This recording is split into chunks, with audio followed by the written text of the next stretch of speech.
Hey, kid!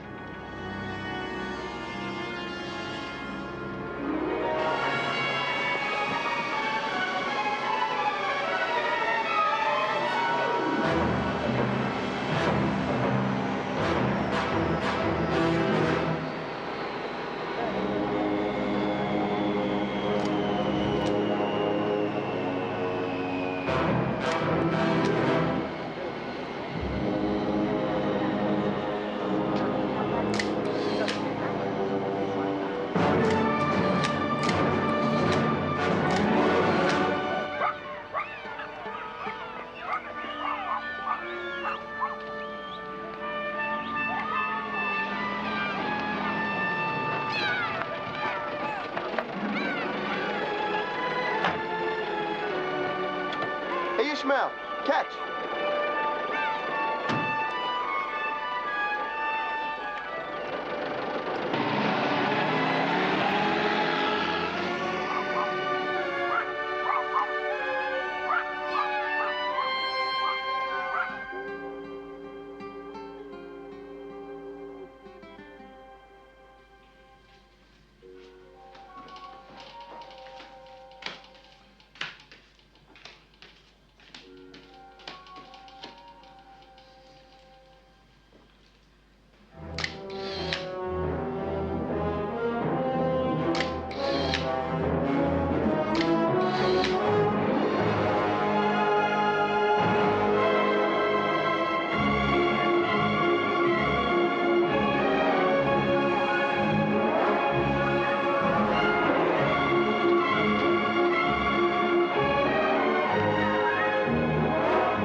Such a pleasure to see you, Herr Liebermann. The pleasure is all mine, Herr Strasser, I assure you. I hate to bother such a famous Nazi hunter like yourself with such trifles as the rent, but it is the 3rd of the month. Quite so. You will have a check in several days? By all means, take your time, Herr Liebermann.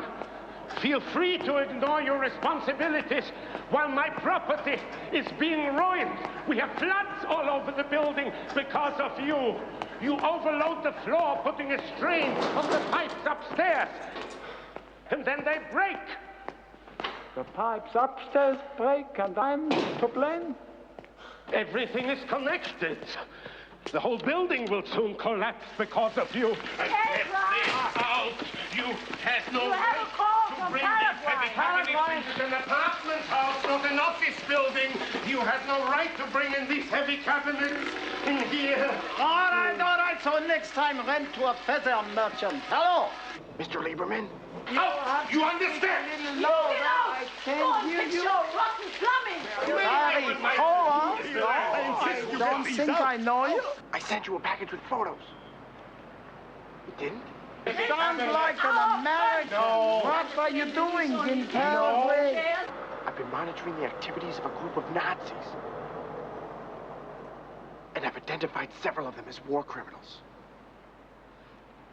Well, from your books and articles. 30 years of heartbreak and sacrifice, and you call it junk? Yes, junk. Junk. We are wasting valuable time. Right at this very moment. Huge chunks of plaster are coming down from your ceiling. Look how I step on the ground. By soon I will be through into your apartment. Right into the lap of your beloved wife, God forbid. Come. Don't push me. Leave Don't my push. brother and me alone. Get out! Come, Herr Strasser.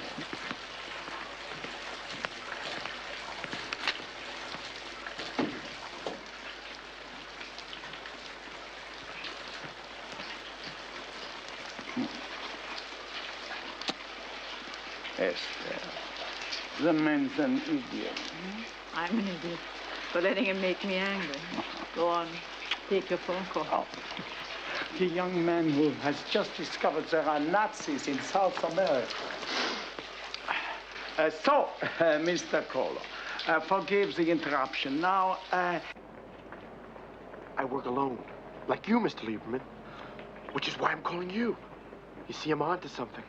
Mr. Kohler, it may be a blinding revelation to you that there are Nazis in Paraguay, but I assure you it is no news to me. And if you stay there much longer, there will still be Nazis in Paraguay, but there will be one less Jewish boy in the world. Something's going on. They seem to be gathered for some kind of operation. A bunch of them have been moving in and out of Rolf Gunther's estate. I want to know what to do next. Get on the plane and go home, or better still, go to the American embassy. Run to the American embassy and tell them to put you on the plane. Thank you for your advice.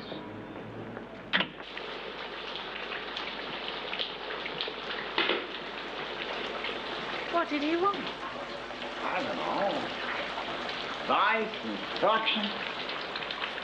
Boy like that, lucky to survive one day in Paraguay. He's been there some weeks. I told him to go home, and he hung on. What does he want? Applause? 1, 2, 3, 4. 1, 2, 3, 4. 1, 2, 1, 2. God damn, works.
Damn you, tune in. Gentlemen, he's coming.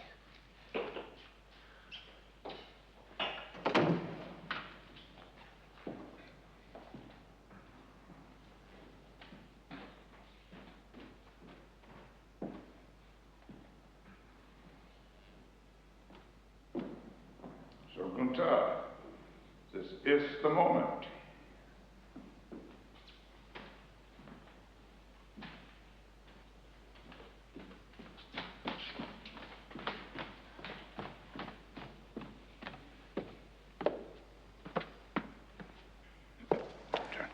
gentlemen.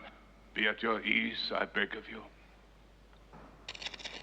Gunther, would you do the honors? Certainly, Dr. Mengele. Captain Gerhard Mundt. Yes, I have heard nothing but the highest praise for you, Captain Mundt. Thank you, Herr Doctor. Major Ludwig Trausteiner. Thank you for coming, Major. Captain... All right, Gunther. Captain Farnbach and I are old comrades, are we not, Captain? It's extremely flattering to be remembered after all those years, sir. Well, I am not so senile or so ungrateful that I cannot remember a loyal officer from the early days of the struggle. And now for the youth. This is Dietrich Hessen, son of Wilhelm Hessen. Welcome, young man. Wolfgang Kleist. I am pleased you are with us. Thank you, Herr Doctor. And Arno Schwimmer. Great pleasure, Herr Schwimmer.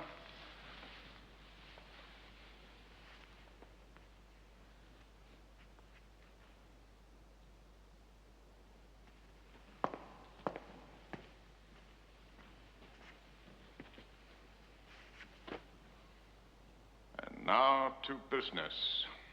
Sit down, gentlemen, please.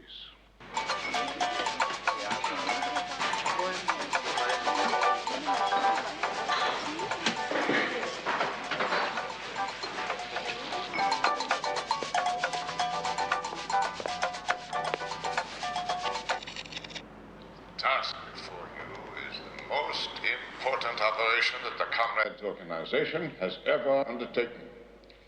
It is the vital link in a program to which I and your leaders have devoted many years of enormous effort. Your success on this project carries with it the hope and destiny of the Aryan race. And that is not an exaggeration, but the literal truth. It is a holy mission, gentlemen. You should consider yourselves highly honored to have been chosen to perform it.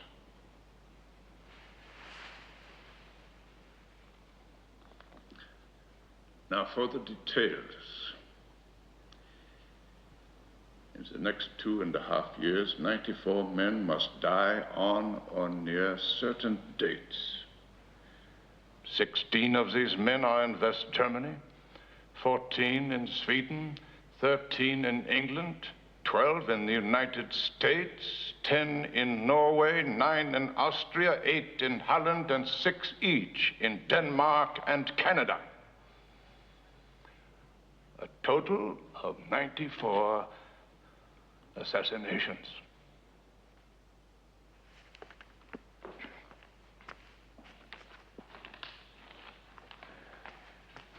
All of these men will be 65 years old when their dates come out. Obviously, a few of them will already have died of natural causes. Yes, Farnbach. Who are these men, sir? Jews? Not one. They are all family men, tax inspectors, civil servants, school principals, men of minor authority. Are we permitted to hire accomplices? Accomplices? I would not advise it. Bear in mind that these are 65-year-old men. Their eyesight is failing. They have slow reflexes, diminished strength. I've been through Sweden quite a bit, but I've never heard of this place. Rasbo? It is a village. About 15 kilometers from Uppsala. That is Bertil Hayden, the postmaster there, yeah? And by killing this old mailman, I will be fulfilling the destiny of the Aryan race. You wish to be relieved of this assignment, Captain Mundt. No, sir. And do not question your orders. Simply obey them. Yes, sir, Doctor. I apologize. Further questions? The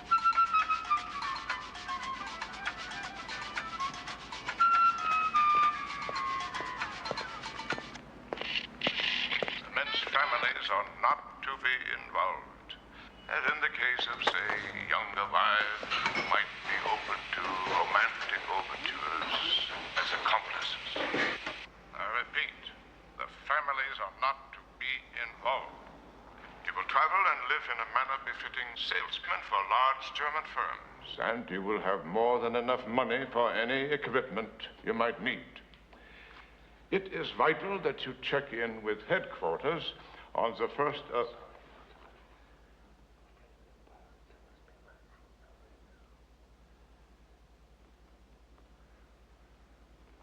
Find it. Find it!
Listen to this. Killing this old mailman, I will be fulfilling the destiny of the Aryan race.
Operator, any word on my call yet?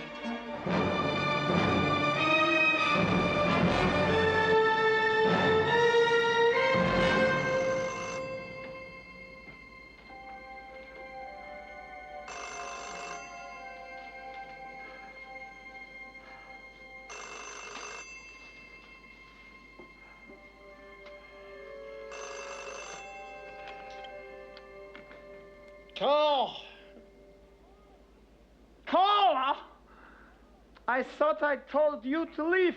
Well, I didn't, Mr. Lieberman, but I think you're going to be glad I didn't. Dr. Joseph Mengele was here tonight. You mean to tell me you called me at 3 o'clock in the morning to tell me Dr. Joseph Mengele is in Paraguay? I know that, Mr. Kohler. So does my sister. So does my landlord and my tailor. And now you know it too. My congratulations. He came to a meeting at Gunther's house tonight. And the others were there too. Mengele's sending them out to kill 94 65-year-old men in the next 2.5 years. What are you talking about? 94 at 65? 2.5 years? I can hear you, Mr. Kohler. I just can't follow what you're saying. God damn it, you don't have to believe me. I've got it all on tape. All over. Europe, Canada, the United States. Mostly civil servants.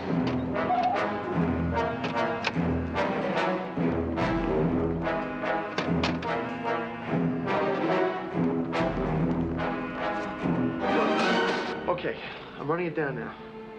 It'll only take a second. Take your time. Old men don't go back to sleep once they have been awakened.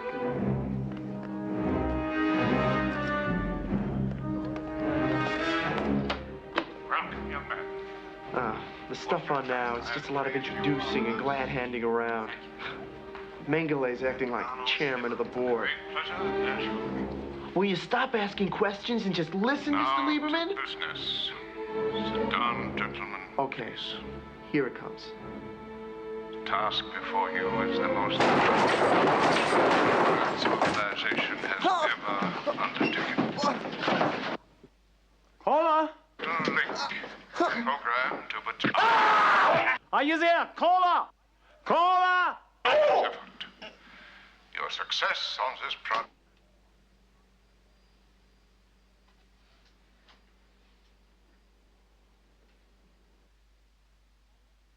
Kohler?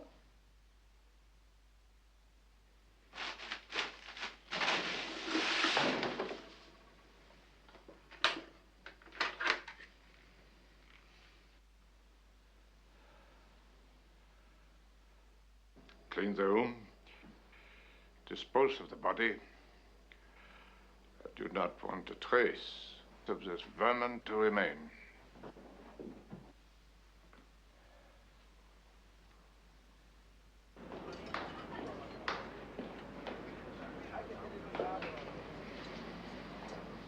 Everything is all right. You will take care of the police. Who was the boy calling? Does not matter. But perhaps we should wait. We wait for nothing. The board Reich is coming, Gunther. Our men will leave tomorrow as planned.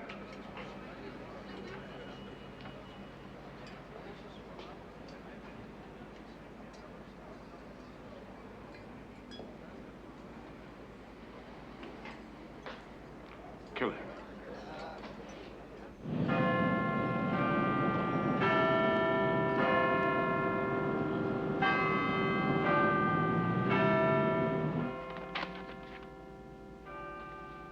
Is there no way of checking this further? All right, thank you. The Vienna telephone exchange says there was a call from Paraguay. The Paraguayans said that no such call took place. I finally found a couple of things from that boy.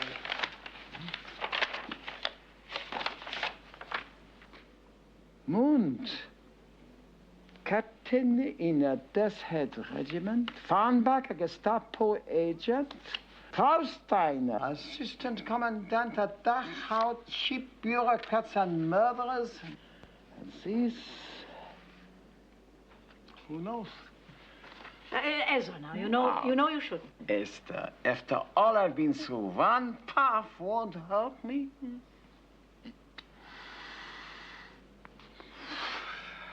This, oh. Colonel Edward Seibert, he's Adjutant Rausch, the head of the Comrades organization. He was in command of the extermination units on the Eastern Front. He's a real aristocrat. What's he doing in such undistinguished company? Well, then it wasn't a hoax after all. No. Esther, on the telephone after that boy was cut off, I felt something. Something in the silence, something alive and hateful. Maybe I'm getting senile. We haven't got the time.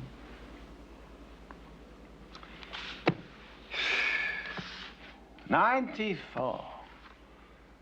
Ordinary.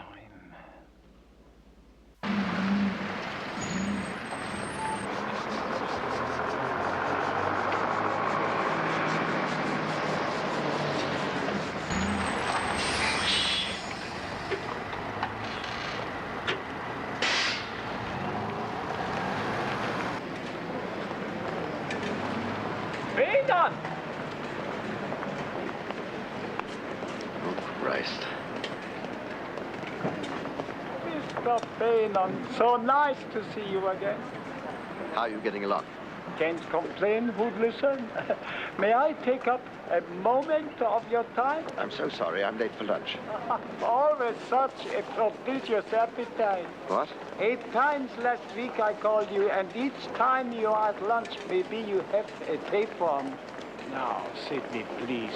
Just a few moments of your time. Oh, very well. Come on. Ezra, you carry this whole damn concentration camp scene pinned to your coattails. Why do you keep knocking yourself out? Nothing ever pays off. Frida Maloney is in jail? Frida Maloney. She was only a guard in a camp. Who strangled young girls with their own hair? Bayoneted infants? Well, maybe she was a despicable criminal, but she just isn't news 30 years later.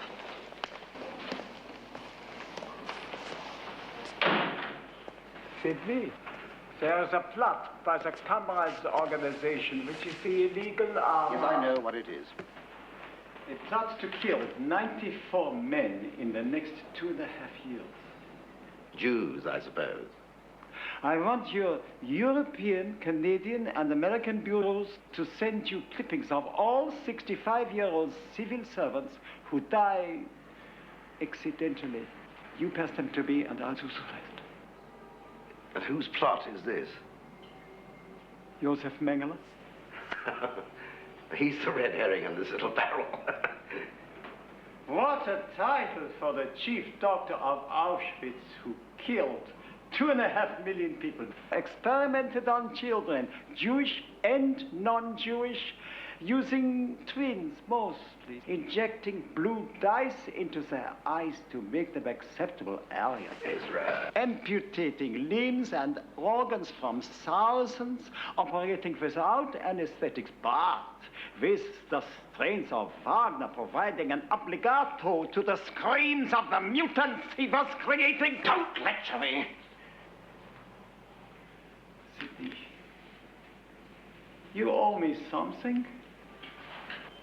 Even if only to humor an old man who once brought you page 1 international story. You owe me this much, Sidney. Now I'm collecting.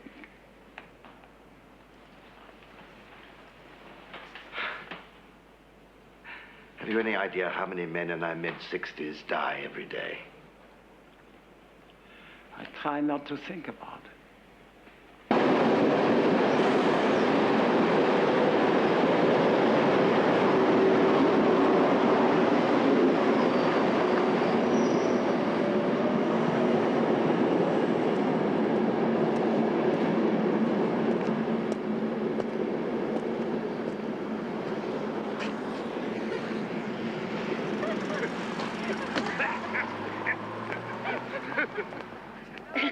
Save it for your wife, adoring.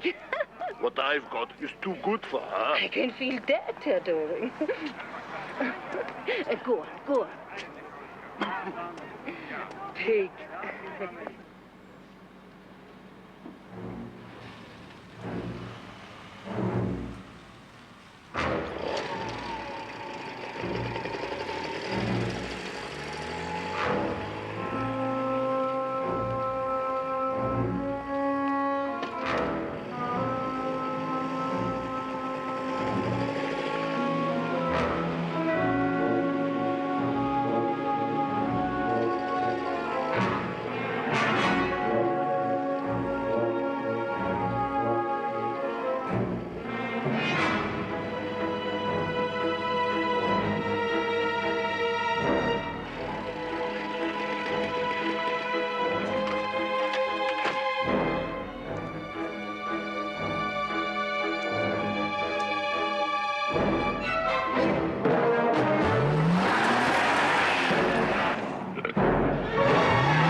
boy.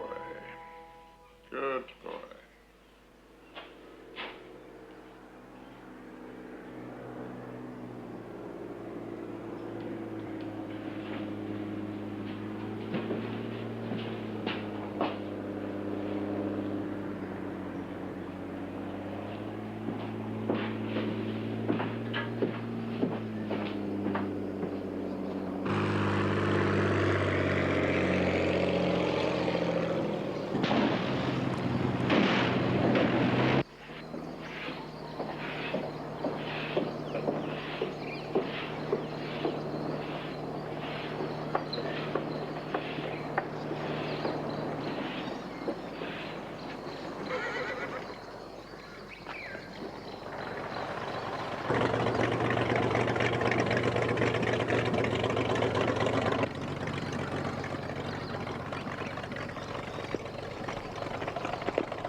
Robert!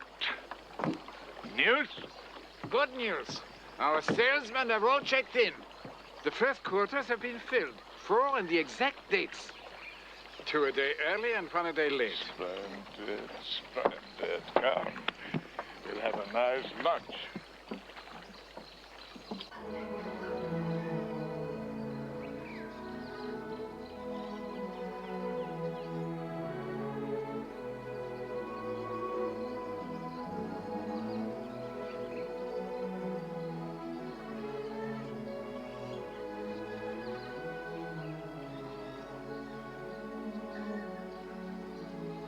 Colonel, I will need a full report on all this for my records.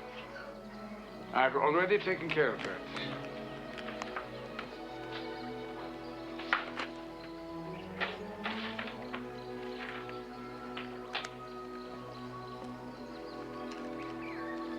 Four out of 7 on the exact dates. They are good men. Well chosen.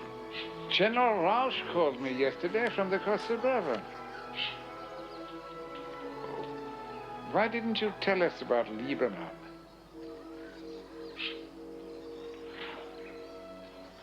Did not think it was necessary. The general is concerned. But Israel Lieberman, no one takes him seriously. Even the rich Jews who used to send him money have found better ways to ease their consciences. The man's bank has failed. His followers have fallen away from him. He's entirely without credibility. I just decided it was not important. If you forgive me, Herr Doctor, it was not your decision to make. You could have compromised our agents all over the world. And if I had told you about Lieberman, you would have compromised my project. How bad would it be if we postponed for 3 or 4 months? That would reduce the outcome by 20%. There are 18 men in the first 4 months. It would change the results completely. Assuming that there is an outcome. There will be exactly the results I have promised. General Rausch wanted to recall these 6 men. Impossible. Until we find out how much Lieberman knows. Impossible. This project has a timetable that must be observed. It cannot be changed. Doctor. Colonel, do you fully understand what it is that I have done? I, the outlaw, the so-called war criminal, right here, this godforsaken place, I have created a scientific miracle. I have turned the whole world into a laboratory. Our laboratory. Talk to me about 6 men. I would send out 6 more if they were caught, and 6 more, and 6 more until the task was done. I agree, Herr Doctor. I agree. Let's hope that we can resolve this Lieberman business and that you get to put 94 check marks on that beautiful chart of yours. Come. Walk me to the plane. You see how passionate I am on this subject. Uh-huh. To think that one day this place will be a shrine visited by millions of school children. Yes, that is a nice thought. Nice thought.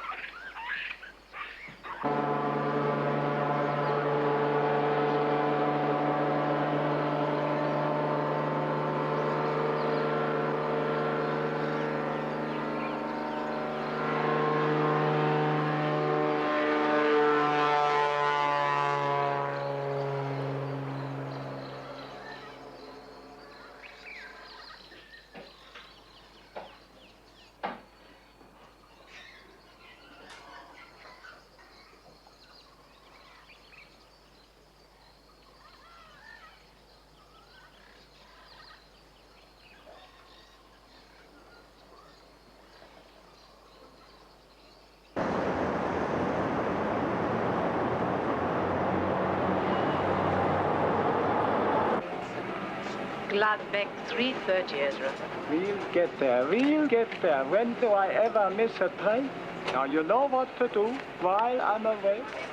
Go through all those clippings, separate them by countries, then cities. Try to isolate all violent crime.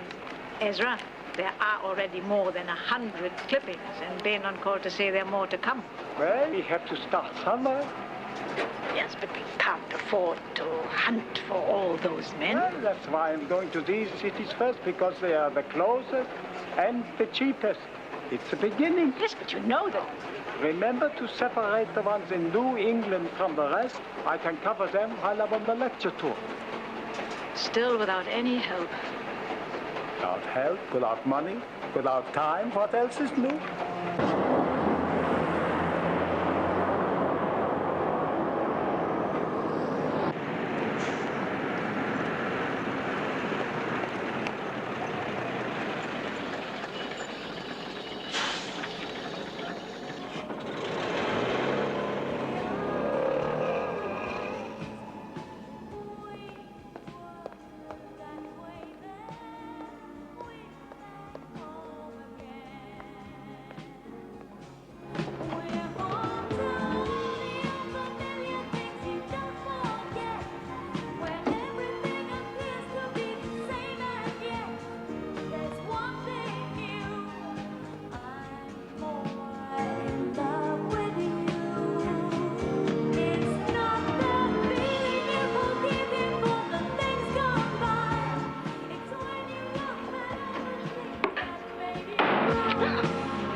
Leave it. I like music. Well, he doesn't. He's always prowling around the landing, listening at my door, just waiting to catch me. Catch you? Doing what? Just what we're doing now, love. Mr. Harrington doesn't like any mucking around in his house. He has a wife and kid, you know. Oh, coot. But he wouldn't say no if I invited him in here.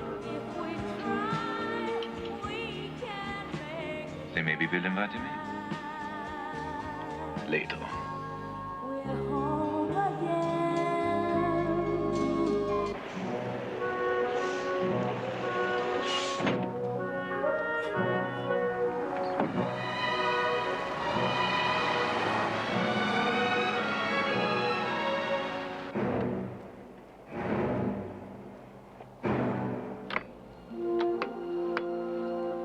This is Frau Doring's residence. My name is Lieberman.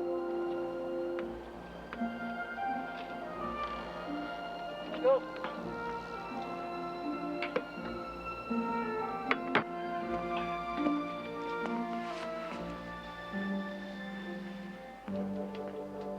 I think she's off the phone by now. You her grandson? Her son.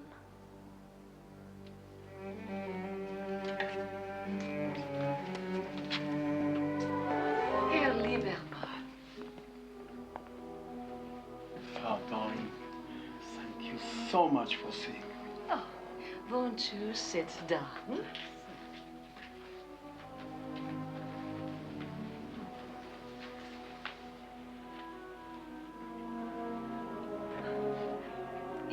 was the same man they had on the television several months ago.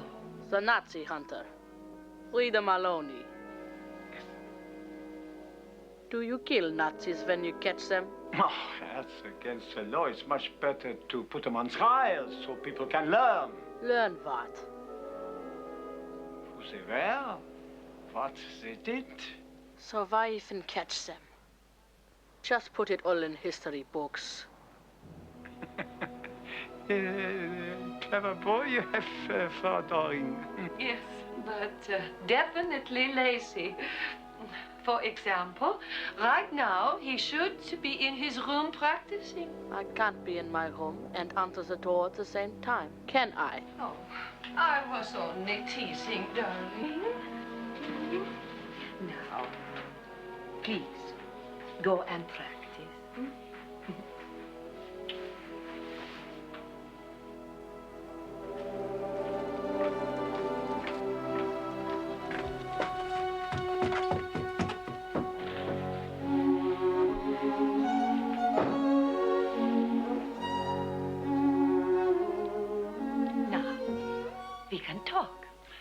First of all, may I express my sympathies? Things must be very difficult for you right now. Thank you. Is he your only child? Yes. Did your husband leave all his money to Erich and you? And to a sister of his? Why do you ask that? Oh, I was looking for a reason behind his death. Emil's death was an accident. Was he a Nazi? I did not meet him until 1955, so I have no way of knowing. Did he ever mention the name of a Dr. Joseph Mengele? Who? There was a considerable age difference between you, wasn't there? Oh, that wasn't the only difference. I was 20, straight off the farm, and he was Mr. High and Mighty of the Transport Commission. 43, I think he was. Did he have any hobbies? No. Yes. Yes, he did have one special hobby, Herr Liebermann. He humiliated and beat my son at every given opportunity. Would you like me to tell you who really killed him? God. To set free a stupid little farm girl after 22 years of unhappiness. Do Nazis answer prayers, Herr Liebermann? No, that is God's business. And I have thanked him every night since he pushed Emil under that car. He could have done it sooner, but I thank him anyway.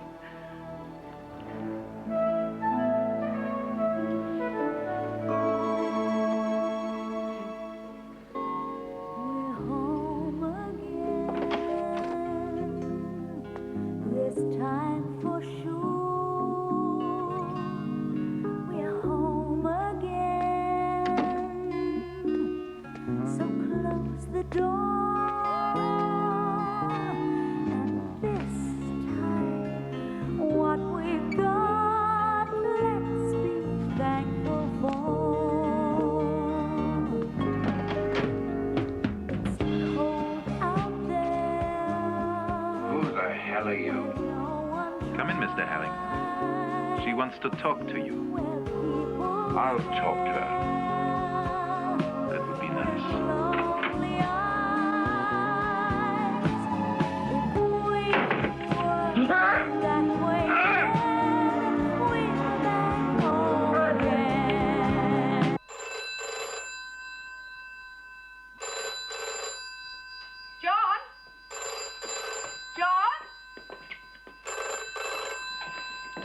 Simon, stop playing with those puppets and go and wash your hands for tea. Hello? I'm on my way, Mother! If you'd hold on, I'll just get her. Nancy! Nancy! Telephone, Nancy! Nancy! Nancy! Nancy. You can't spend your life in bed.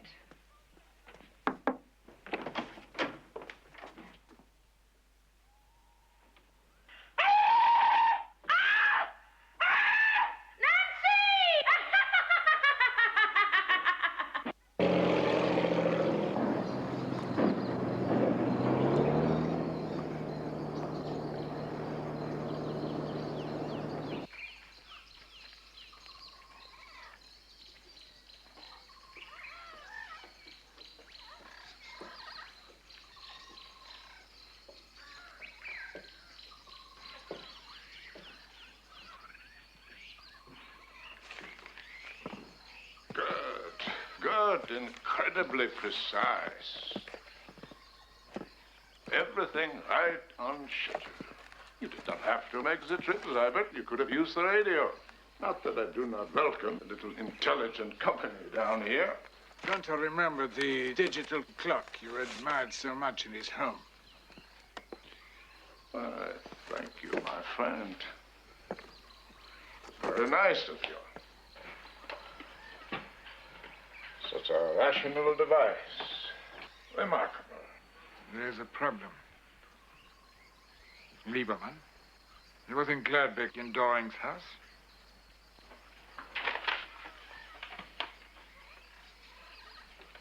Possibly have found out about Doring. You don't know? How could I? The boy, Kohler. Impossible. Then how did Lieberman get to Doring? Sheer coincidence. That's not a very scientific explanation, is it, Doctor? Are you interrogating me, Colonel Zybert? General Rausch put me in charge of security for this project. How can I function if I don't have all the facts? But you do. A nosy, incompetent old Jew has bungled onto one victim. What more do you have to know? Any idiot could see the next logical step. Kill him. We don't want to create a martyr. Ridiculous. Besides, he could have contacted various police agencies or intelligence services. They would not pay any attention to him. If he died suddenly, they would. Well, then what are you going to do? Lieberman will have to be watched more carefully from now on. If he seems to be getting closer to us, a decision will be made. We will balance the danger of killing Lieberman against the scientific validity of your project. Are you, my esteemed chief of security, telling me that a project 20 years and millions of dollars in the making will be dropped because of this insignificant, impotent old Jew? It wouldn't do to antagonize me, Dr. Mengele. I've been one of your few supporters since this Lieberman business began. And should I drop to my knees in gratitude? Listen to me, Zybert. I will not permit you to lay your failure or your fear at my door. I am a scientist. I have done my job. You are an executioner. Do yours.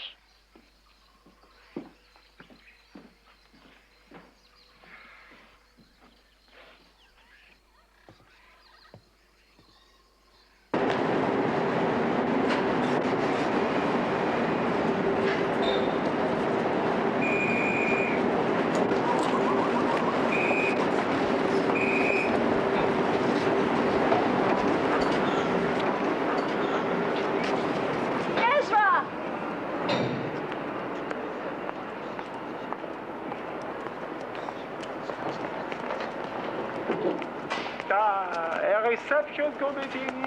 How nice. So, how did it go? Oh, very rewarding trip.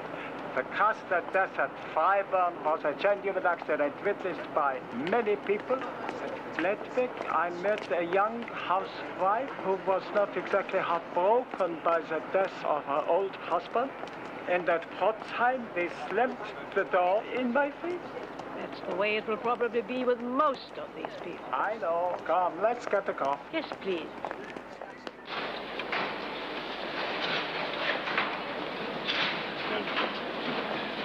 Excuse me, Mr. Lieberman. My name is David Bennett. I think you know a friend of mine, Barry Kohler. Oh, are you the boy who's been calling? What news of Mr. Kohler? None. I know he was working with you. That is not correct. Well, he was in contact with you. How do you know that? From letters we received. We? The young Jewish defenders. Oh, that bunch of fanatics. Kohler told me he walked alone. Yes, and he did, thanks to you. After he read all your books, he decided to change his methods. I did not send your friend to Paraguay. He sent me these to prove that he wasn't off on some wild goose chase. He couldn't identify these three young guys, so I traced them. This is Kleist, Hessen. This is Schwimmer. Members of a neo-Nazi organization in Paraguay. This has nothing to do with me. Does Barry Kohler's life have anything to do with you? No, you have no right to talk that way. Is Barry Kohler still alive? How do I know? Mr. Lieberman, Barry is dead. You know that. And I know that. And that's why I'm here. To pick up where he left off. That means with you. I walk alone. I'm not asking you for a job. I simply want some information from you. I can't help you. I won't leave you until you talk to me. I'm going to plant myself on your doorstep, and I'll be waiting for you there every morning. Now, you're stuck with me until you give me the information that I need. Ezra, I got another envelope of clippings from Benon. A big one. All right, young men. We'll talk.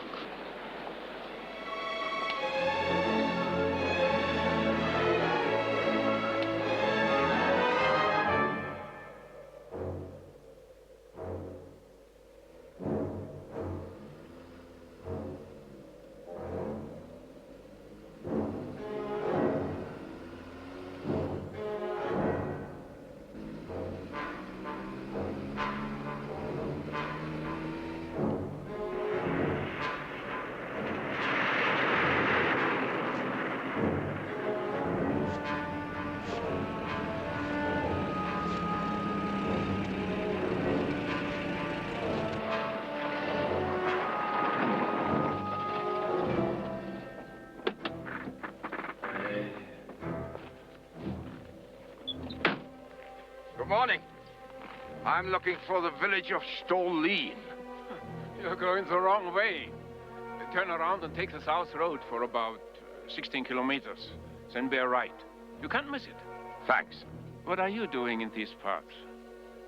What? You are not Swedish. I come from Dortmund originally, but I live in Stockholm now. I have spent some time in Germany myself. Come now! Mund! What's happened to your memory? My God. Major Arthur! I knew it was you! Can't believe it! What in the world are you doing up here? Oh, it's no great story. My sister was married to a Swede. And after I escaped from the internment camp, I hid out with them. I am Lars Lofquist now, inspector of the power company. And now what about you? I come up here on a job for the Comrades organization. In Sweden? My God, what's going on? Can you tell me, or would it violate orders? What the hell with orders? I'm sick of orders.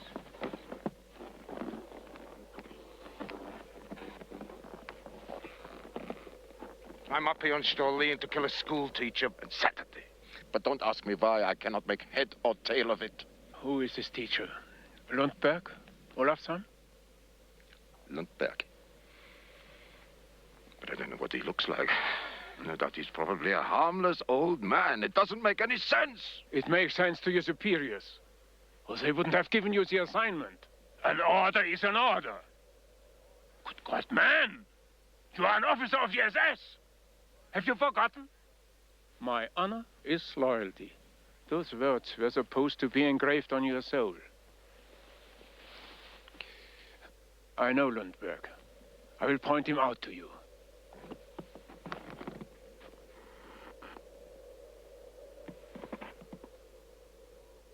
It isn't Lundberg.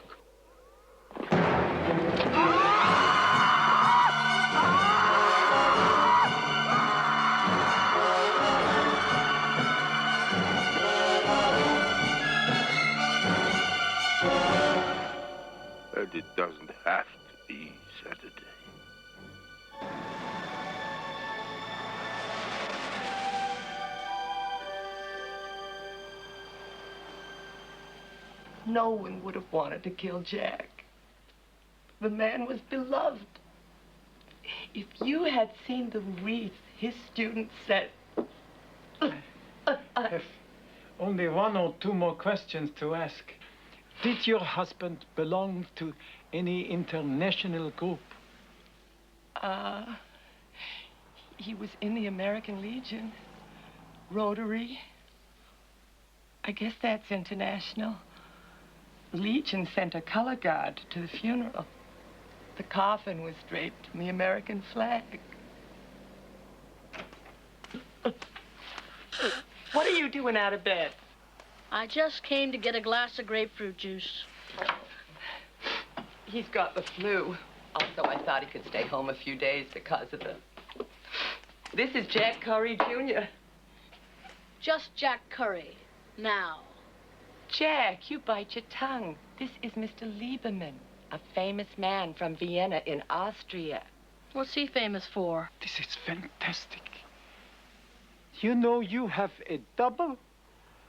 A boy who lives in Gladbeck in Germany, exactly like you. Exactly like me? I never saw anything like it. Two twin brothers could not be more the same. Jack, you go up to bed and I'll bring you your juice. I want to find out about Just do what I tell you. When you start paying the doctor bills, then you can hang around and get sick all you want. Now, just say goodbye and go. Jesus H. Christ, goodbye. You watch your mouth, young man.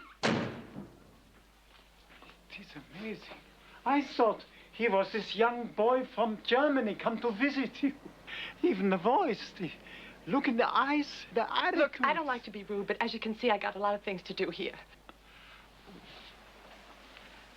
Look, I'm sure that nobody shot Big Jack on purpose. It was a horrible accident, if you'll excuse me.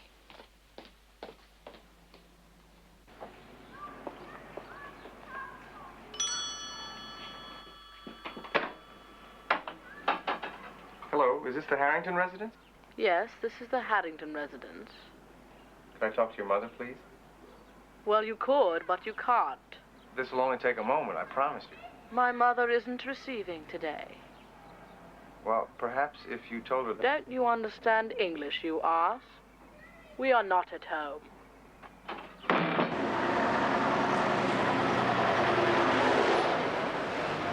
Wilcox had 2 married daughters. No sons.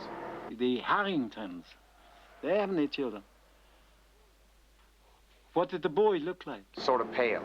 He had straight dark hair. Very dark. Blue eyes. Yeah, I'm listening. Yeah.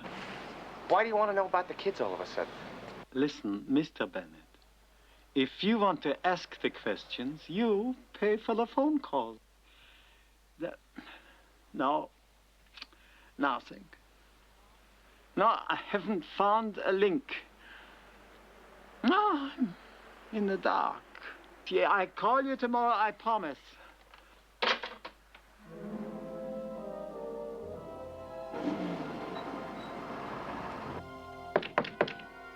Coming. I have to speak to you, Mr. Lieberman. Come in. I was just coming to see you. It's down. No, I can't stay long. Jack Jr. doesn't know where I've gone. Mr. Lieberman, my son is the only thing I've got. I can't take him away from me. I have no intention of this. When you spoke about that boy in Germany, I got worried. The lady who gave Jack Jr. to us made us swear never to tell anyone. Your son's adopted. It's just that she was a German lady. She was very nice, really. I was amazed when I read in the papers about all the things you said she did. Freedom alone. Oh, God. I knew I should never have come here.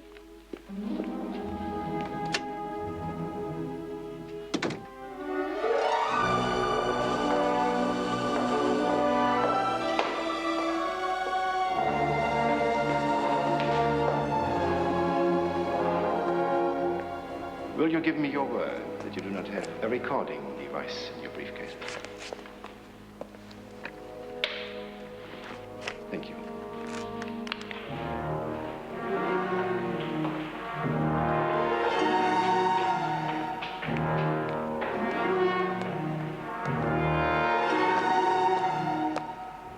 have the depositions? I have brought one. The agreement was that you would provide an advance look at all the testimony against my client, with particular regard to any scars, deformities, or disabilities suffered by the victims. Their position is brought in good faith. 2 others will come if the interview should prove satisfactory. You realize how unjust all this is. Mrs. Maloney has been married to an American citizen for 27 years. She has 2 children, 1 grandchild.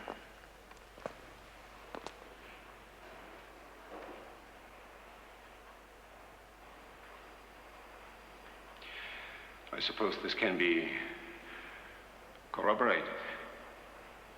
For the mother of the child and 3 other surviving witnesses.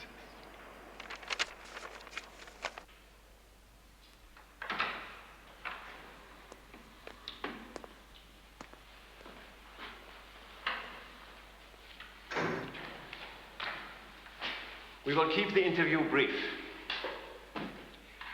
We will discuss only my client's activities in America between 1964 and 67. You will ask nothing about the charges against her or about any event that occurred during or directly after the war. One question of that nature, and I will immediately terminate the interview.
So, I'm to speak to you about my work with the adoption agency. That is correct. I don't mind. What I did may have been slightly illegal, but I brought happiness to so many people, and that's what's important, huh? Tell me, if you will, how you came to work for this agency. In the spring of 1963, I was contacted by someone I knew in the Comrades organization. Who? Frau Maloney will not answer that. They'd helped me after the war and wanted me to return the favor by getting a job in an adoption agency. Did they say why? If you let me finish, you'll find out.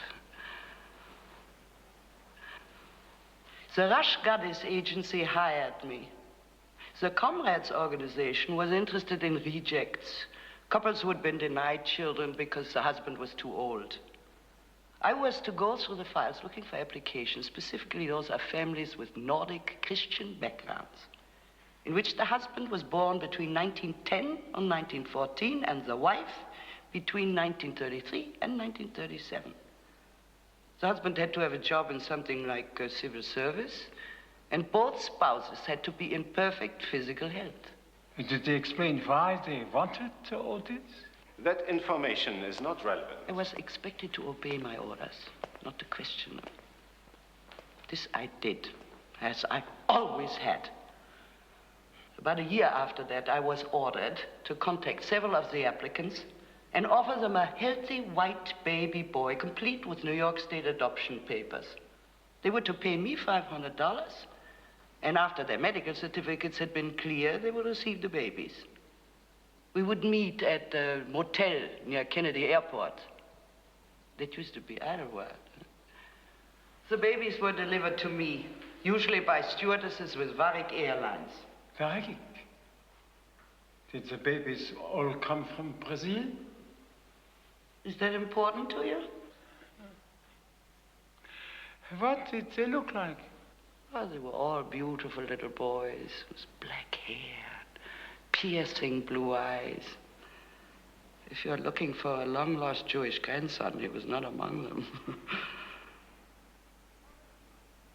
How many couples did you give the babies to? About 20. Only Americans? Some are Canadian. No Europeans? No. Can you remember a Curry family? A Curry, yes.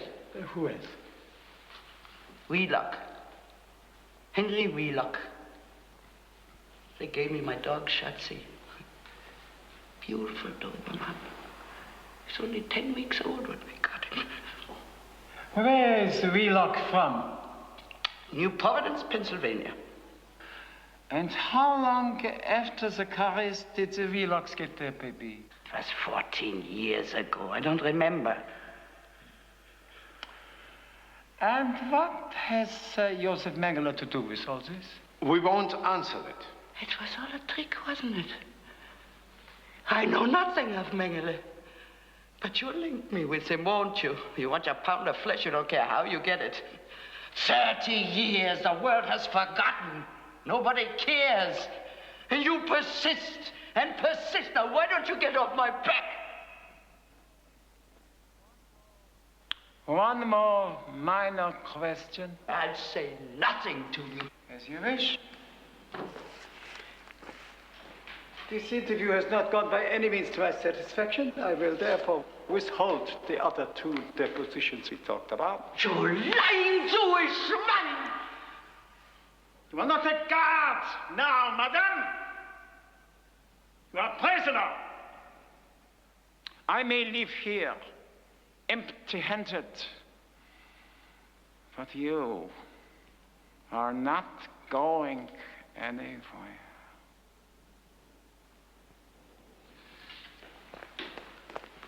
I think Frau Meloni could answer one more question.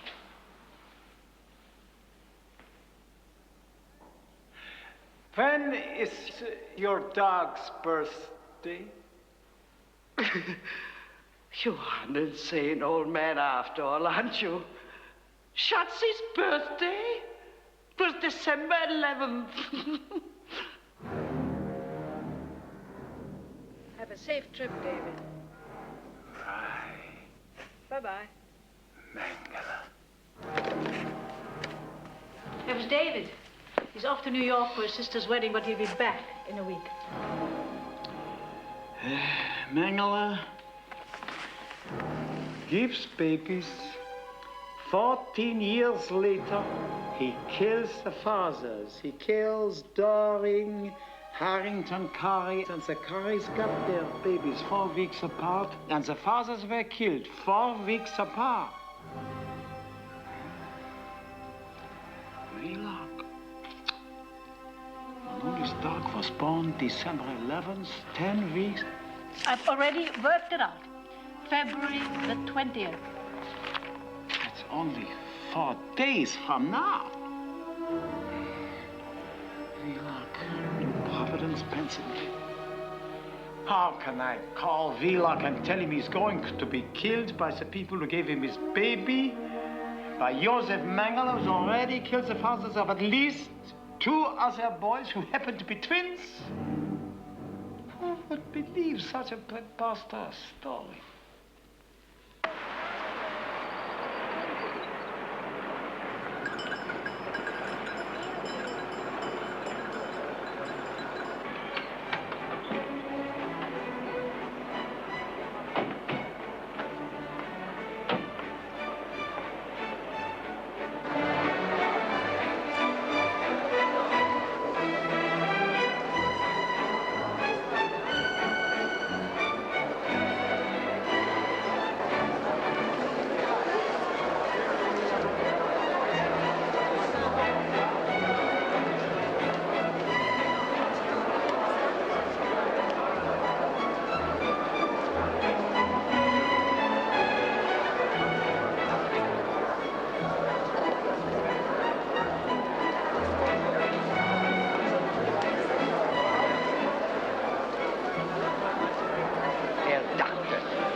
pleasure to be here. Can this be little Elsa? Yes, you remember. Last time I saw you were that high. You had whooping cough. No. I'm going to dance with your beautiful daughter.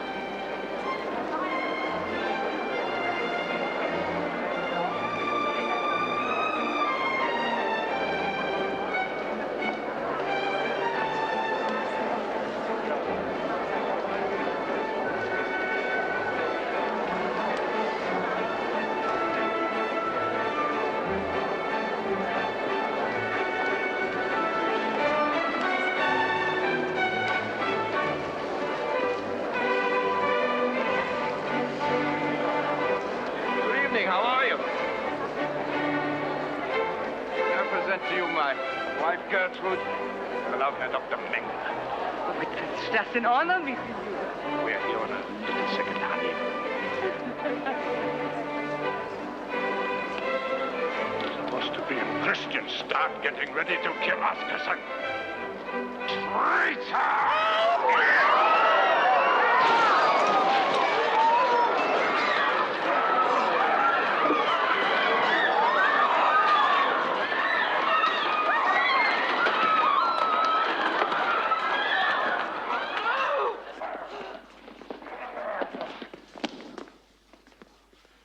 He betrayed me. He betrayed you. He betrayed the Aryan race. Get a doctor. I am a doctor, idiot. Don't you come near him. Shut up, you ugly bitch.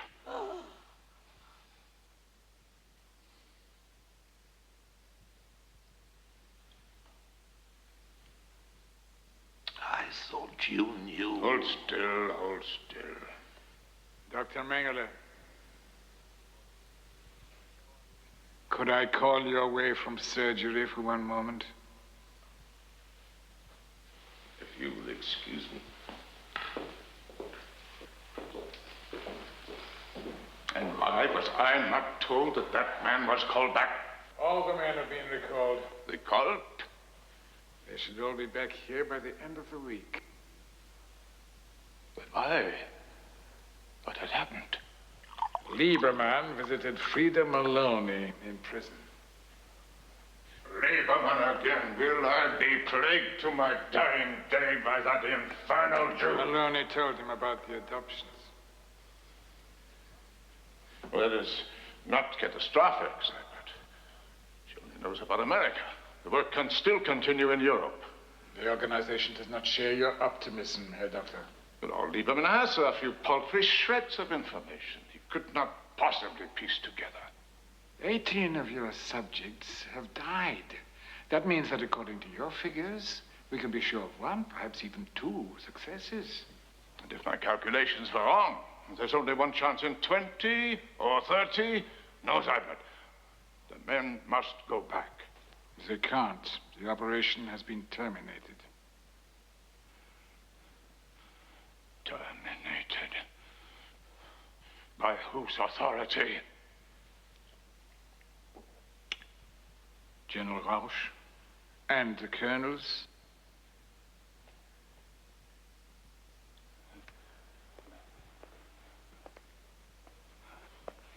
I told you from the beginning. Kill him. Kill him. It would have been so easy. It has gone beyond Lieberman. We don't know where else it's involved. You have betrayed me. You're all a bunch of selfish old men who have lost your courage. You only want to bask in the sun in your old age. And if your young grandchildren have to live in a world which is run by Jews and blacks and Orientals and Slavs, you could not care less. Your operation has been cancelled. No. Your operation has been cancelled. Mine continues.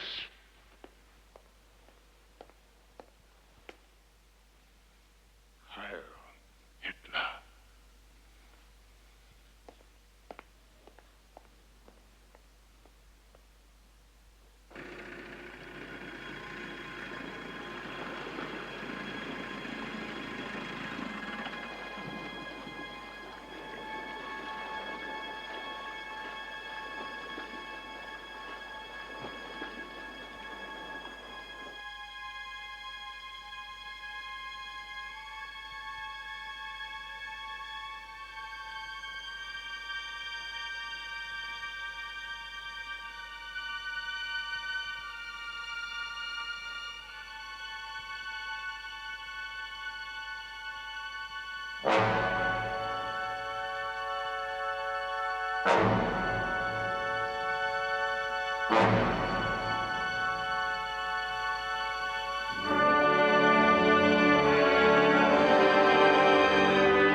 This Mengele was sort of a primitive geneticist in his own way, wasn't he?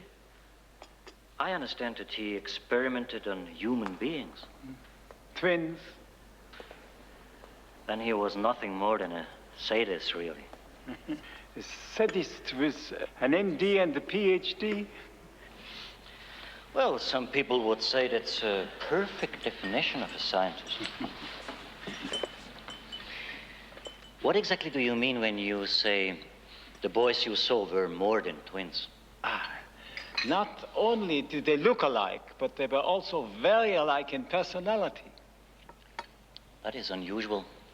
Studies show that twins who are separated at birth develop totally different personalities. But these twins, or perhaps I should say triplets, because I believe that my associate saw another, were like the same people, but brought up with different languages. It's impossible, of course. Excuse me, Doctor, but what is impossible? What is impossible, Doctor? Mononuclear reproduction. Oh, Doctor. Cloning. What if I were to tell you that I could take a scraping of skin from your finger and create another Ezra Lieberman? I would tell you not to waste your time or my finger. Anyway, that is cloning. It was first done with plants. A cutting taken from a plant and transplanted grew to be the exact duplicate of the donor plant. Now we are doing the same thing with laboratory animals. You mean you can produce an animal from itself? We take the unfertilized egg of an ovulating female and destroy all of its genes and chromosomes. We then implant the nucleus of the donor cell, which could be taken from a blood sample or even a skin scraping. That cell, with its genetic material intact, eventually becomes an embryo and is born as a living creature. Without parents? Well, it has no father because the egg was never fertilized, no mother because its genetic code comes from another being. Can you follow that? And this creature is an exact duplicate of itself? Oh, Doctor, how can that be? Come along.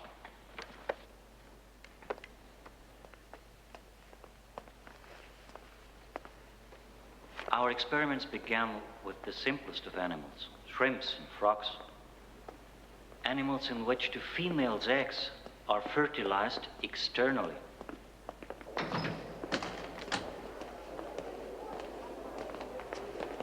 When we moved on to mammals, we tried several laboratory animals and found the rabbit most convenient.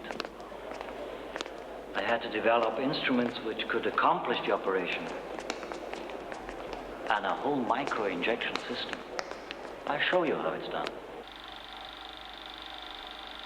Here we are removing the eggs of a white rabbit from the fallopian tubes. Now, you see the egg under a microscope. I've brought the point of an ordinary sewing needle into view to give an idea of size. They are that small? Most mammal eggs are about that size. Including human eggs? Yes. The next step is to destroy the egg nucleus with ultraviolet light so that none of its genetic makeup remains. Now, you see an egg from a white rabbit ready to be injected with the blood cell from a black rabbit donor. With the injection pipette, one of the blood cells is sucked up and then injected into the egg.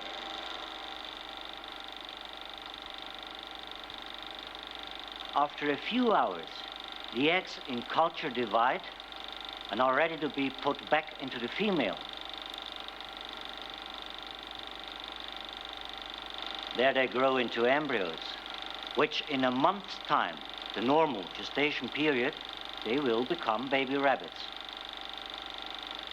In this instance, a black litter from a white mother and their black color proves that they have been cloned from the blood cell of a black rabbit.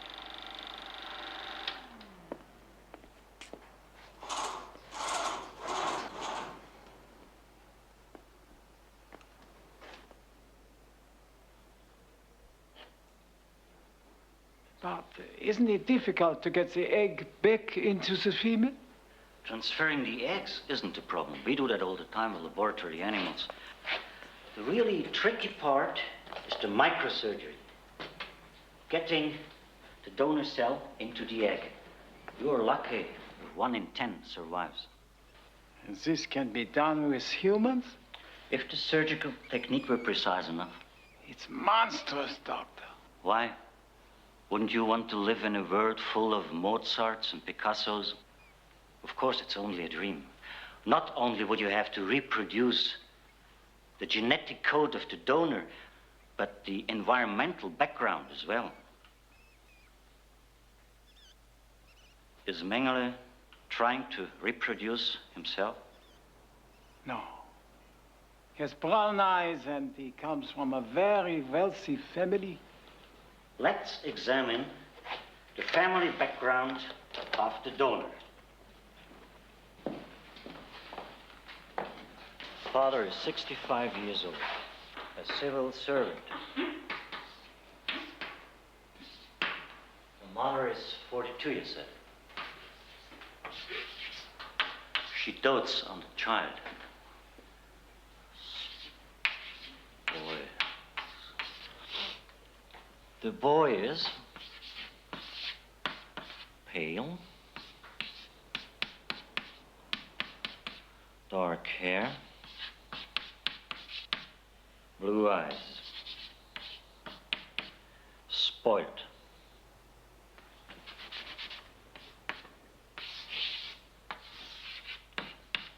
Right? Now, Mengele would certainly know every social and environmental detail would have to be reproduced. Thus, if the parents were divorced when the boy was 10, this would have to be arranged. Dr. Brückner, the one who is cloned, the donor, he has to be alive, doesn't he? Not necessarily. Individual cells taken from a donor can be preserved indefinitely. With a sample of Mozart's blood and a woman, someone with the skill and the equipment could breed a few hundred baby Mozarts.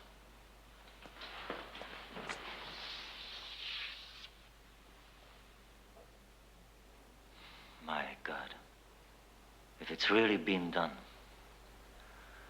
what I'd give to see one of those boys.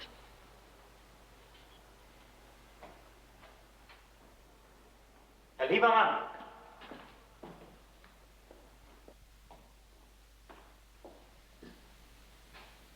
Ein lieber Mann. Not Mozart, Doctor. Not Picasso. Not a genius who would enrich the world, but a lonely little boy with a domineering father, a customs officer who was 52 when he was born, and an affectionate, doting mother who was 29.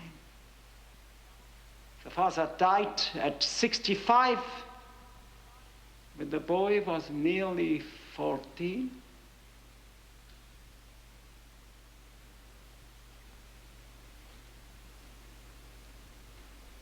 Adolf Hitler.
Yeah.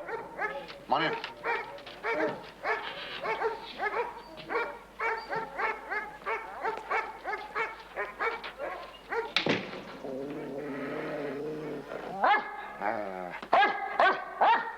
Okay, boys. Beautiful dogs. Tear the throat out of anyone who even looks cross-eyed at me. I guess you can see why I didn't exactly wet my pants when you said someone was out to get me. Yeah. Take off your coat.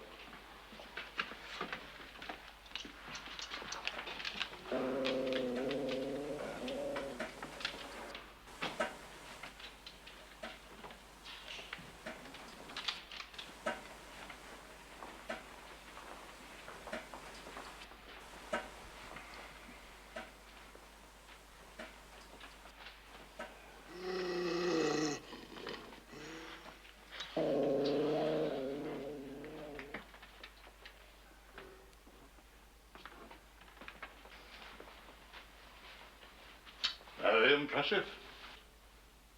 Yeah.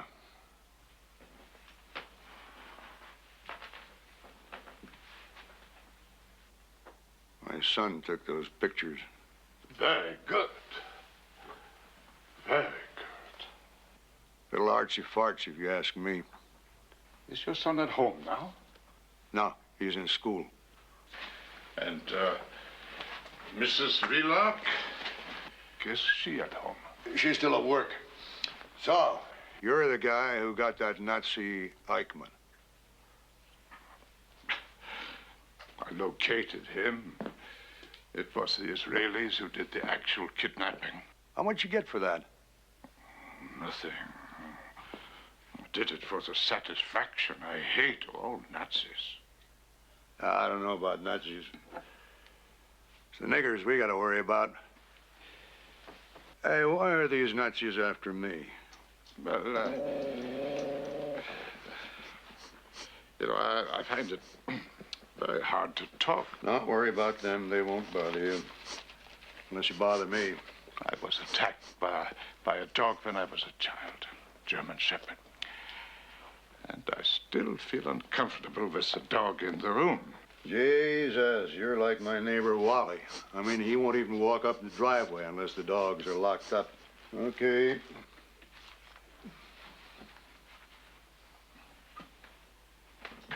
Come on, boys, in you go.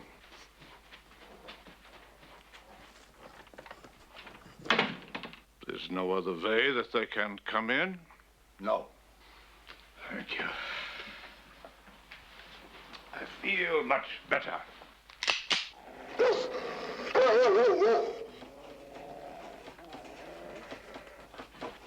Hey. Put your hands up. What the hell are you up to, anyway? Is there a basement in this house? Yeah. Take me to it.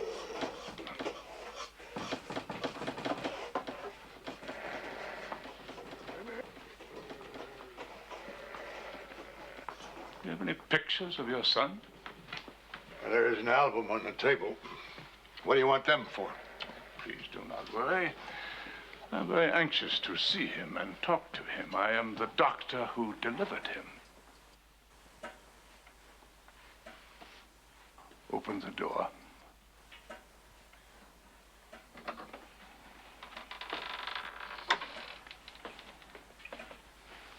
Go down the stairs, Mr. Wheelock.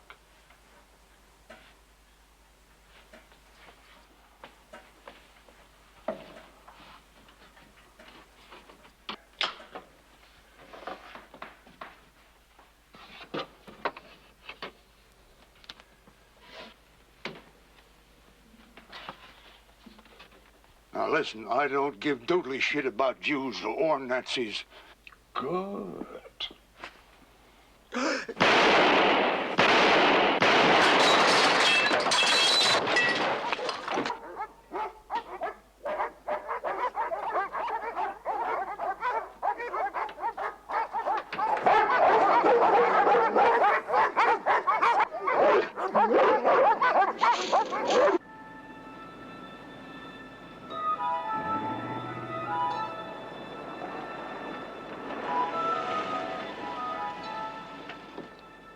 Tell me, please, which way to Quarryville? Down here to the end of the exit.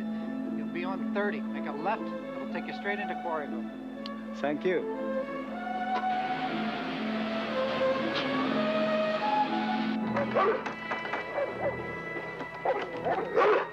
Quiet, damn you!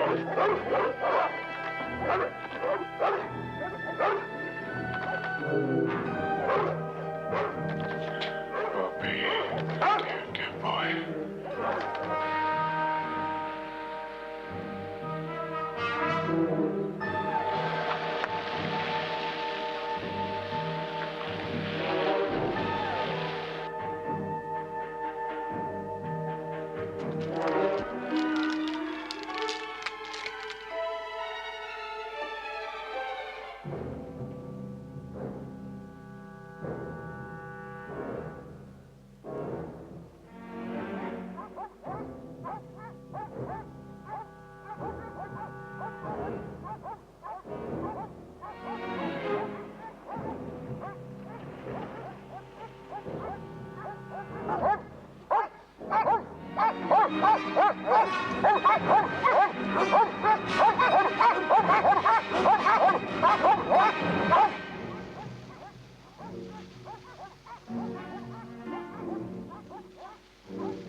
Mr. Wheeler?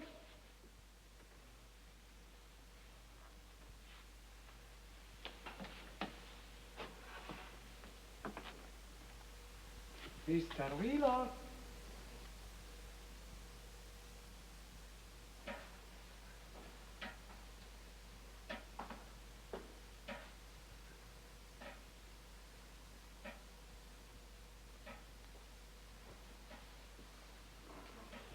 Mr. Wheeler!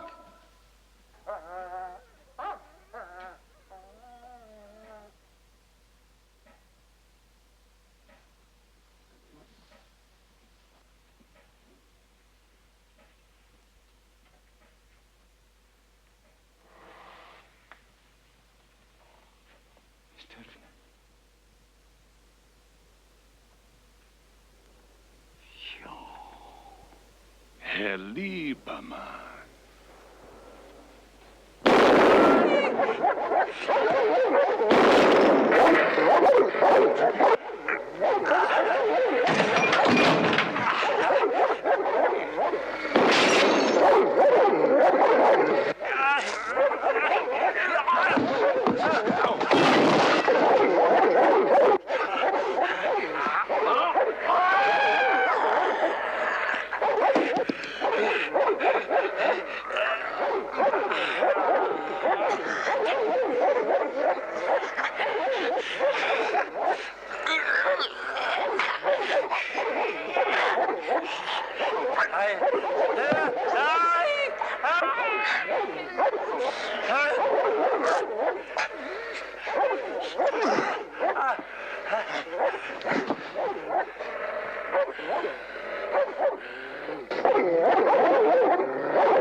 Yes, I am going to kill you.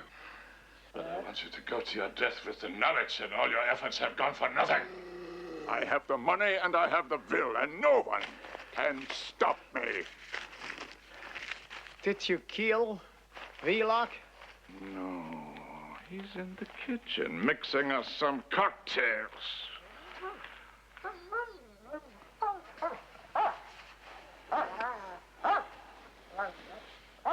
Do you know what I saw on the television in my motel room at 1 o'clock this morning. Films of Hitler. They are showing films about the war, the movement. People are fascinated. The time is ripe. Adolf Hitler is alive. This album is full of pictures of him. Bobby Vlock and 93 other boys are exact genetic duplicates of him, bred entirely from his cells. He allowed me to take half a liter of his blood and a cutting of skin from his ribs. We were in a biblical frame of mind. On the 23rd of May, 1943, at the Berghof, he had denied himself children because he knew that no son could flourish in the shadow of so godlike a father. But then he heard what was theoretically possible, that I could create one day, not his son, not even a carbon copy, but another original. He was thrilled by the idea. The right Hitler for the right future. A Hitler tailor-made for the 1980s, 90s, 2000.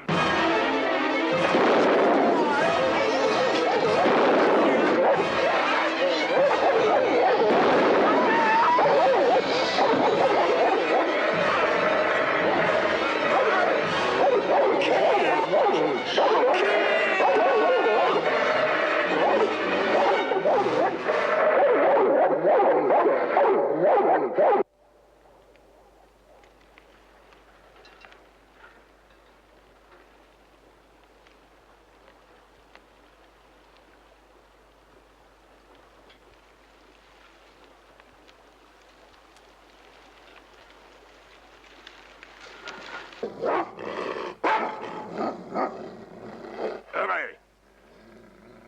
Off! No more gun?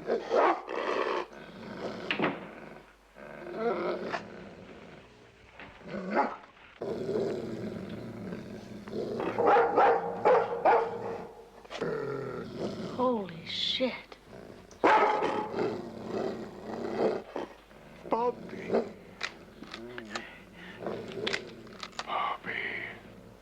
My dear, dear boy, you cannot possibly imagine how happy I am, how joyous I am to see you standing there so fine and strong and handsome.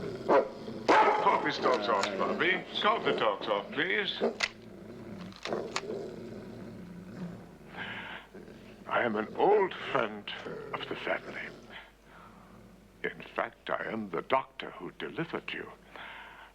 And I stopped by, having just returned from abroad. And he let me in. And then he pulled out a gun. Fortunately, I was able to overpower him. Now call them off, Bobby. Call them off, please. Cut. Cut. Oh, how clever. I said off. And I said away, and I said no gun, no more gun. And you had the gun. No, he had. They're trained to attack anyone carrying a gun. Oh, they were locked up, and The dogs are never locked up. Bobby, my dear, dear. Action. Cut! Cut! Won't listen to you. Bobby, that man is your enemy. Do not listen to him. I beg of you. Call the police. Yeah. By all means, do so, Bobby. But first, there are some things about yourself you must know.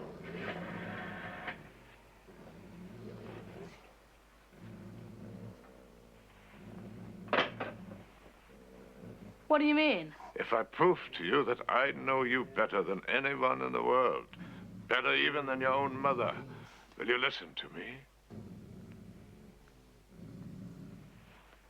You are a clever boy, are you not? You do not do well in school. That is because you are too clever, too busy thinking your own thoughts, but you are much smarter than your teachers, huh? My teachers are nowhere. You are going to be the world's greatest photographer, are you not? Have you ever felt superior to those around you, like a prince among peasants? I feel different from everyone sometimes.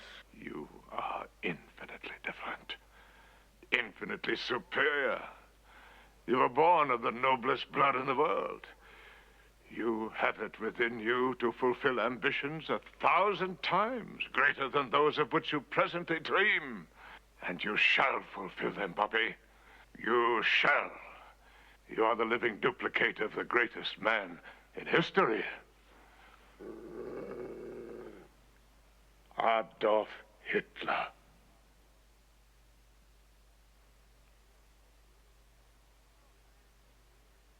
Oh, man, you're weird. Bobby, I'm telling you the truth. Find you have the strength your within you father. to command armies, He to bend whole killed nations to your will, your to destroy without mercy all who oppose you. Bobby, listen to me. It was this vicious Jew, your sworn enemy. He killed your father, and he came here to kill you. Bobby, let me protect you. All your power will burst forth when the time comes, when you grow older, and you see the world engulfed by human garbage. When you feel this urge rising within you to save your own Aryan folk from extinction, then you will rejoice in your heritage and bless me for creating you. Bobby, you must understand your parents are of no importance. They were chosen for you. Now that they have served their purpose, they must disappear from your life. Bobby! Bobby! You freaked out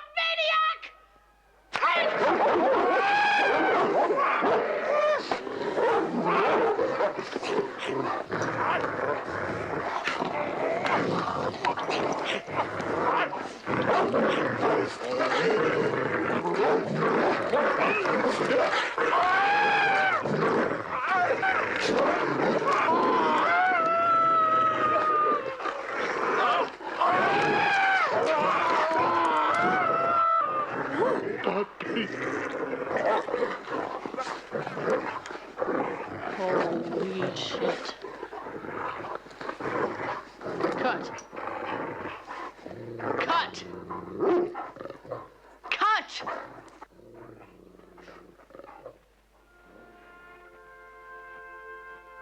Phew, man. Get out of here.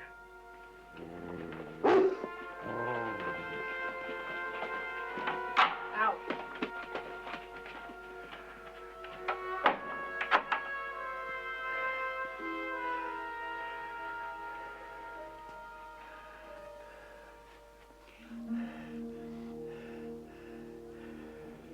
I think you'll die if I don't call an ambulance for you. I could just go out right now. My mom won't be home until late. You'll be dead by then. If I call the police, will you tell them what I did?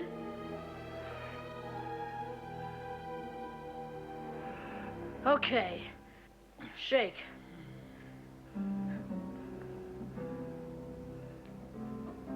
Come on, shake. Okay, you got a deal.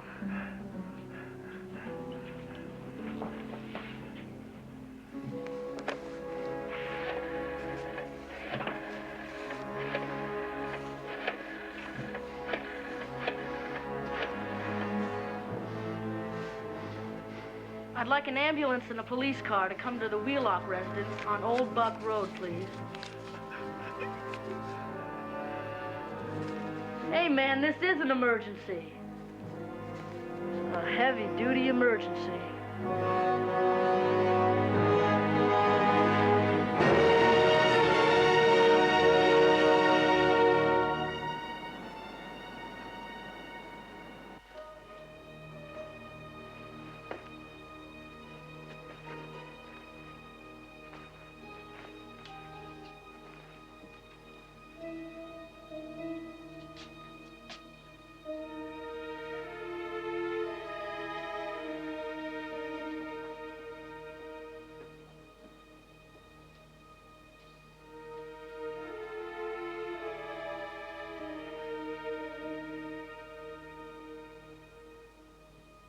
David, what a surprise. Which one of the assassins was it, Mr. Lieberman? I thought you went to my wedding. No more deception now. No more blind alleys. What? It was Mengele. He's dead. It's over. The Doring boy isn't dead yet. Neither is Simon Harrington or Jack Curry or Bobby Wheelock. Took a little time, a little backtracking, a visit to Dr. Bruckner. But now we know everything. And what are you going to do about it?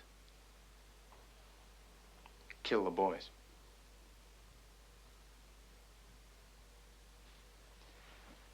Brilliant man, that Mengele. I suppose he had all 94 of those names and addresses memorized?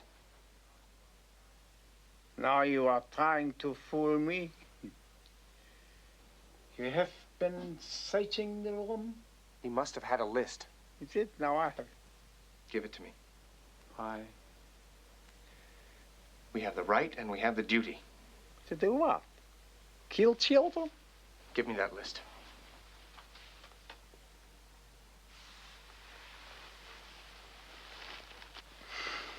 You will have to take it from me. And when you do, you can add my name to the list. I don't mean you any harm. You will have to kill me, David. The first of those boys that you touch, I will turn you and your entire organization over to the police. I will do that.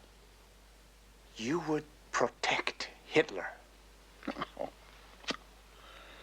Will not slaughter the innocent, and neither will you. A fanatic you may be, but a murderer of young children you are not. You know, there is a nurse here, an angel of mercy called Miss Hanrahan, who actually gives me cigarettes. You know what she said to me the other day? She said, Mr. Lieberman, if you can escape Wickenburg, and you can escape those bullets, then a few cigarettes will not hurt you.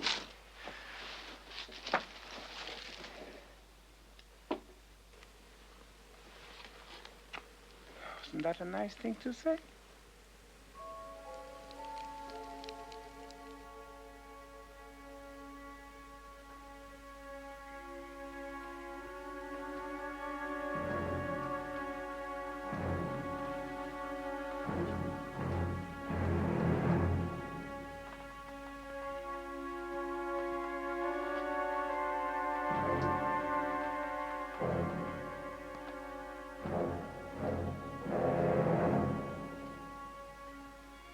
Man.